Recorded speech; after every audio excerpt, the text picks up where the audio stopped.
Hi friends, आप सभी का स्वागत है आपके अपने यूट्यूब चैनल रिजल्ट बिल्डर में। आज हम आप सभी के लिए रेलवे ग्रुप डी परीक्षा को ध्यान में रखते हुए रेलवे के प्रीवियस ईयर के क्वेश्चन लेकर आए हैं जो एग्जाम के दृष्टिकोण से अति महत्वपूर्ण हैं। अगर आप चैनल पर नए हैं तो सबसे पहले चैनल को सब्सक्राइब कर लीजिए, बेल आइकन प्रेस करना ना भूलें जिससे आपको टाइम टू टाइम नोटिफिकेशन मिलता रहे। आइए रेलवे ग्रुप डी परीक्षा तारीख 27 नवंबर 2025 फर्स्ट शिफ्ट साइंस के क्वेश्चन को शुरू करते हैं। हमारे टेलीग्राम का आईडी ये है और टेलीग्राम का लिंक ये दिया हुआ है जिससे आप हमसे जुड़ सकते हैं। आइए रेलवे ग्रुप डी परीक्षा तारीख 27/11/2025 प्रथम पाली के क्वेश्चन को देखते हैं। क्वेश्चन नंबर फर्स्ट देखिएगा, एक पिंड को ऊंचाई से गिराया जाता है, यदि यह 3.0 सेकंड तक गिरता है तो g = 10 मीटर प्रति सेकंड स्क्वायर। इसका अंतिम वेग कितना होगा। अब ध्यान दीजिए, एक पिंड को ऊंचाई से गिराया जा रहा है। ये एक पिंड है, मान लीजिए इसका शुरुआत में जो वेग था वो 0 था, इसको गिराया जा रहा है। 3 सेकंड तक गिरने के बाद पिंड कहाँ आ गया, यहाँ आ गया, तो इसका v पूछा जा रहा है। तो क्या होता है, v बराबर u प्लस AT। तो u = 0, a की वैल्यू दी हुई है 10 इंटू टी की वैल्यू 0.3, 0 प्लस 10 इंटू यहाँ पे हो जाएगा 3.0, तो कितना हो जाएगा 30 मीटर प्रति सेकंड। तो v की वैल्यू कितनी हो जाएगी 30 मीटर प्रति सेकंड। क्वेश्चन नंबर सेकंड देखिएगा, साबुन की मार्जन क्रिया में मिशेल की भूमिका पूछी जा रही है। तो मिशेल की भूमिका होती है कपड़ों से तेल और गंदगी को ट्रैप करना और हटाना। क्वेश्चन नंबर 2 का option number D. Question number third देखिएगा, लेंस की शक्ति को किस रूप में परिभाषित किया जाता है। तो देखिए लेंस की शक्ति पूछी जा रही है। लेंस की शक्ति होती है P = 1/, फोकस दूरी। तो ये किसके व्युत्क्रम होती है, मीटर में इसकी फोकस दूरी व्युत्क्रम होती है। मीटर में इसकी फोकस दूरी क्या होती है, व्युत्क्रम होती है। मीटर में इसकी फोकस दूरी के व्युत्क्रम। तो इसका आंसर हो जाएगा option number B. Question number 4 देखिएगा, बोला जा रहा है निम्नलिखित में से कौन सा कथन सही है। तो देखिए, किया गया कार्य केवल धनात्मक हो सकता है, नहीं ऐसा नहीं हो सकता है। किया गया कार्य केवल ऋणात्मक हो सकता है, ऐसा भी नहीं हो सकता है।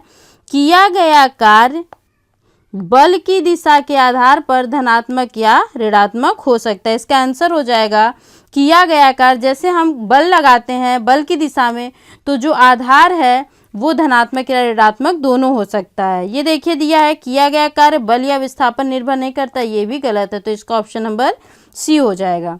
क्वेश्चन नंबर 5 देखिएगा, निम्नलिखित में से किसका उपयोग विलयन की सांद्रता को व्यक्त करने के लिए नहीं किया जाता है। देखिए आप विलयन पढ़े होंगे तो सबसे पहले समझिए, विलायक प्लस विलेय बराबर विलयन होता है। ठीक, जब हम सांद्रता निकालते हैं तो हमेशा सांद्रता 3 प्रकार से निकलती है। देखिए सांद्रता 3 प्रकार से हम निकाल सकते हैं, विलेय बटे विलयन गुणे 100, जिसको हम द्रव्यमान प्रतिशत से निकाल सकते हैं, आयतन प्रतिशत से भी निकाला जा सकता है, द्रव्यमान और आयतन प्रतिशत से निकाला जाता है, लेकिन विलयन का आयतन द्रव्यमान प्रतिशत नहीं होता है। तो सांद्रता 3 प्रकार से निकल गई, विलयन का द्रव्यमान आयतन प्रतिशत, विलयन का आयतन द्रव्यमान प्रतिशत नहीं होगा, किसी विलयन का द्रव्यमान प्रतिशत, विलयन का आयतन प्रतिशत। क्वेश्चन नंबर 6 देखिएगा, अस्थमा मुख्यतः श्वसन तंत्र के किस भाग को प्रभावित करता है। अस्थमा पूछा जा रहा है। देखिए अस्थमा, देखिए जैसे ये श्वास नली गई, ठीक, ये है, देखिए अब इसमें क्या हो गया, ये हो गया बायां लंग, ये क्या हो गया, ये बायां लंग हो गया, ठीक, ये हो गया दायां लंग, ठीक, दायां लंग। अब देखिए जो बाएं लंग में होता है ये श्वास नली है, ये क्या हो गई श्वास नली। तो ये श्वसनी ब्रोंकी को हम क्या कहते हैं, बायां लंग। इधर किसको प्रभावित करता है, श्वसनी को, और इधर ब्रोंकीओल्स, जिसको हिंदी में हम कहते हैं श्वसनिका। अस्थमा किसको मुख्यतः श्वसन तंत्र के किस भाग को प्रभावित करता है, ब्रोंकी और ब्रोंकियोल्स को प्रभावित करता है। क्वेश्चन नंबर 7 देखिएगा, निम्नलिखित में से कौन सी धातु सक्रियता श्रेणी के मध्य में निष्कर्षित की जाती है? मीडियम रिएक्टिव जो होता है, मीडियम रिएक्टिव जो होता है वो होता है जिंक, फेरस, लेड और कॉपर। तो देख लीजिए इसमें कौन है, तो ये हो जाएगा लोहा, फेरस, लोहा हो जाएगा जो धातु सक्रियता श्रेणी के मध्य में निष्कर्षित की जाती है। जब मुद्रित सामग्री पर एक मोटी कांच की पट्टी रखी जाती है तो अक्षर उभरे हुए दिखाई देते हैं, किसके कारण? आइए देखते हैं इसका कुछ एग्जाम्पल भी हम आपको बताते हैं। जो एक मोटी कांच की पट्टी रखी जाती है, उभरे हुए दिखाई देते हैं, प्रकाश के अपवर्तन के कारण दिखाई देते हैं। देखिए जैसे आपने पानी में अगर पेंसिल डालते हैं, अगर आप पानी में पेंसिल डालते हैं तो उभरी हुई या मुड़ी हुई दिखती है, तो वो भी प्रकाश के अपवर्तन के कारण ही होता है। और देखिए ऑप्शन में, पानी में आप नींबू डालकर देखिए तो नींबू जैसे लगेगा उभरा हुआ है, ऊपर की ओर उठा हुआ नजर आता है, तो ये भी किसके कारण होता है? प्रकाश के अपवर्तन के कारण होता है। क्वेश्चन नंबर 9 देखिए, जब जल और पोषक तत्व उपलब्ध होते हैं तो शैवाल किस प्रक्रिया द्वारा तेजी से वृद्धि करते हैं और गुणित होते हैं? ठीक, तो देखिए शैवाल का एक एग्जाम्पल है स्पाइरोगायरा, जो खंडन वृद्धि के द्वारा, फ्रेगमेंटेशन के द्वारा, खंडी भवन के द्वारा तेजी से वृद्धि करते हैं, जिसमें है शैवाल में एक स्पाइरोगायरा। क्वेश्चन नंबर 10 देखिएगा, क्या होता है जब जिंक की छड़ को जलीय कॉपर सल्फेट विलयन में रखा जाता है?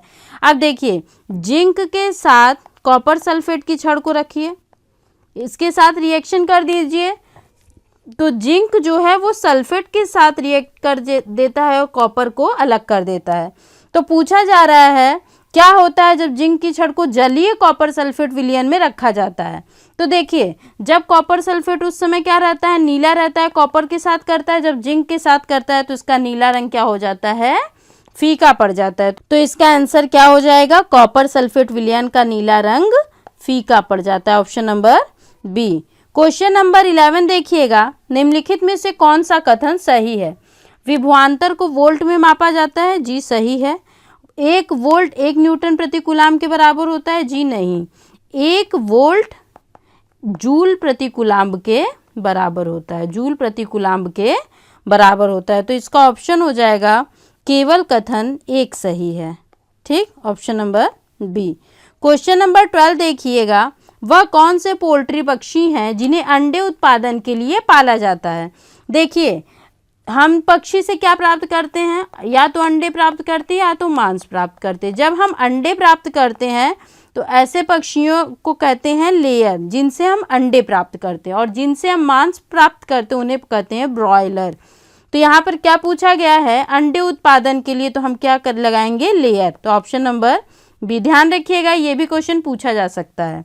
क्वेश्चन नंबर 13 देखिएगा, कोशिका विभाजन की किस विधि द्वारा द्विगुणित गुणसूत्रों को अगुणित युग्मकों में विभाजित किया जाता है? देखिए सबसे पहले आप जानते हैं कि 46 क्रोमोसोम है।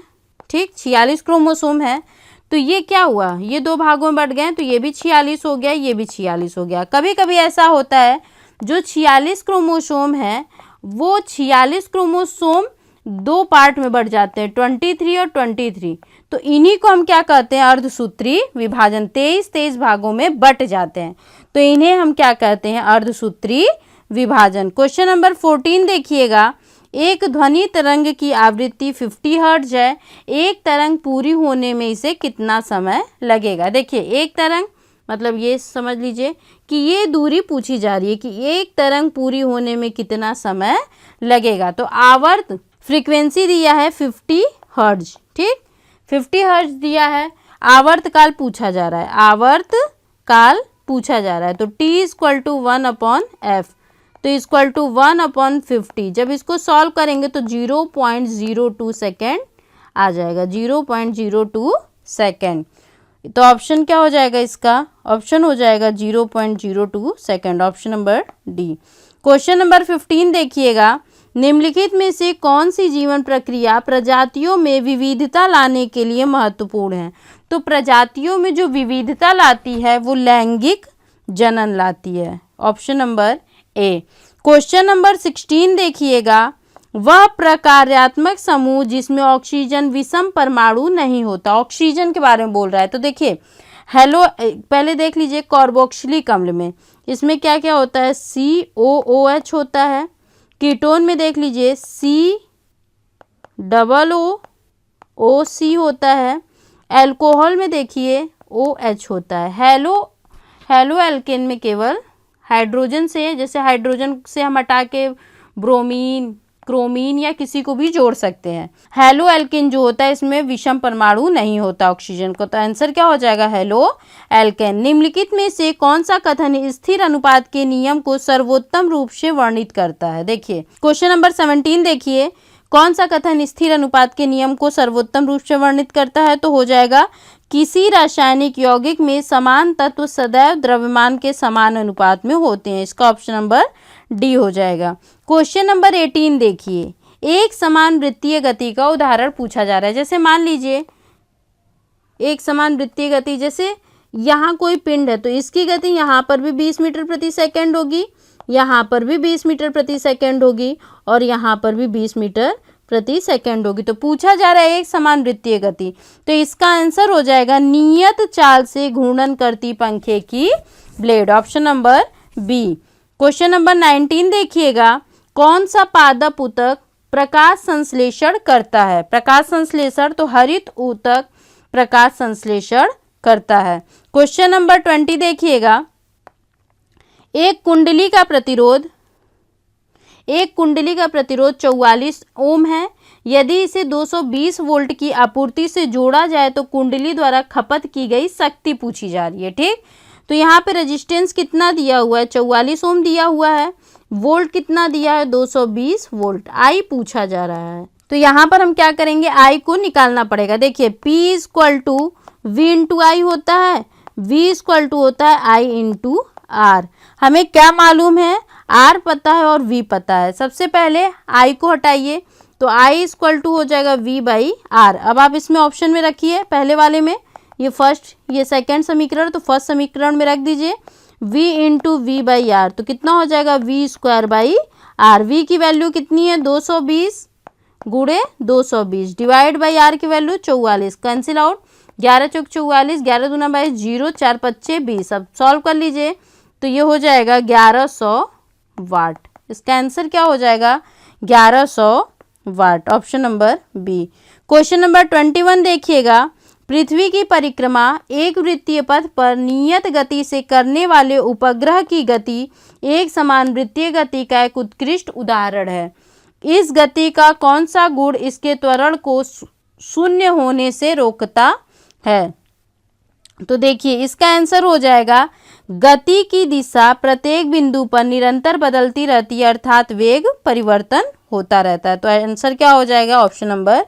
क्वेश्चन नंबर 22 देखिए, क्या होता है जब नैप्थलीन की बाल को खुली जगह में धातु की प्लेट में जला दिया जाता है? अब ध्यान रखिएगा, देखिए जैसे कोई प्लेट ले लीजिए, आइए यहाँ दिखाते हैं हम आपको। प्लेट ले लिया आपने, इसमें नैप्थलीन का बॉल रख दिया। अब आपने इसको क्या किया, जला दिया। अब बोला जा रहा है कि नैप्थलीन की बॉल जला दी जाती है तो प्लेट में जला दिया जाता है। क्या होता है कि जब एक नैप्थलीन बॉल को खुली जगह में धातु की प्लेट में जला दिया जाता है? देखिए क्या होगा, सबसे पहले तो हाइड्रोकार्बन होते हैं। ठीक, हाइड्रोकार्बन जो होता है, हाइड्रोकार्बन ये 2 प्रकार के होते हैं। हाइड्रोकार्बन कितने प्रकार के होते हैं, संतृप्त हाइड्रोकार्बन होता है, असंतृप्त हाइड्रोकार्बन होता है। संतृप्त हाइड्रोकार्बन के साथ ब्लू फ्लेम निकलती है और असंतृप्त हाइड्रोकार्बन के साथ येलो फ्लेम निकलती है, प्लस उसके साथ काला धुआं भी निकलता है। और नेफ्थलीन क्या है, असंतृप्त हाइड्रोकार्बन है। नेफ्थलीन क्या है, असंतृप्त। अब आप इसमें ऑप्शन में देख लीजिए कि यह धातु की प्लेट पर काले कज्जली निक्षेप के साथ पीली ज्वाला के साथ जलता। Option number B.